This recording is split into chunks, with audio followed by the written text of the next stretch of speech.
Hello mga idol. Part 2 na ni karon sa atong installation mga idol kay kuan para sa filter mga idol gikan diri sa bistang paingon diri sa kuwaon sa motor niya ipasa na pud niya paingon sa filter. Adi sir din siya ang out na sa filter mo na to siya ang limpyo mga idol. Mo na nang paingon dayon sa mo na paingon supply paingon sa balay. Manang magi siya sa filter limpyo na gid siya. Ato nang tiwason mga idol ang part 2 para humana mga idol. Nara mga idol oh. Mao na niya ang plaster niya mga idol na. Oh, mao na siya ang setup gid tanan mga idol na. Oh. Mao na plaster gid niya mga idol kana. Oh.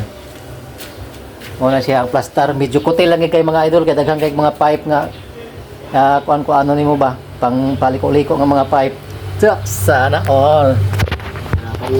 Ganaan mo na PM lang.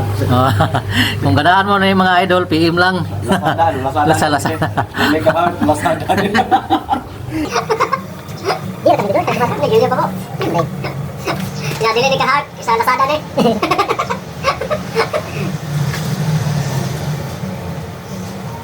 Dili di kok. Baik. Ini dah kenal. Bukai na, kahart, imo kauban adik mo.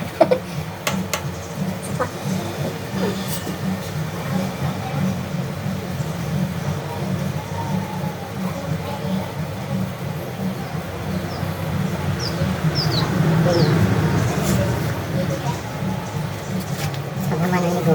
Hala. Aw, gusto ko ba kuyawan. Katong pan nigo. Katong puti.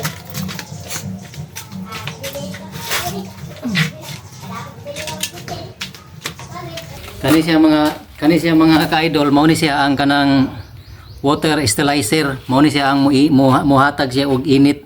So before siya musod sa kuan, before siya mo agi sa kaning pang ang out sa filter, moagi siya ani mo sterilize siya para init siya ang tubig ba. So kung nay mga bakterya nga mosulod, so pwede siya mapatay ani tungod aning kani siya may mahahatag og sterilize mo init mo ni siya mga idol. Diri ni siya sa ibabaw ibutang.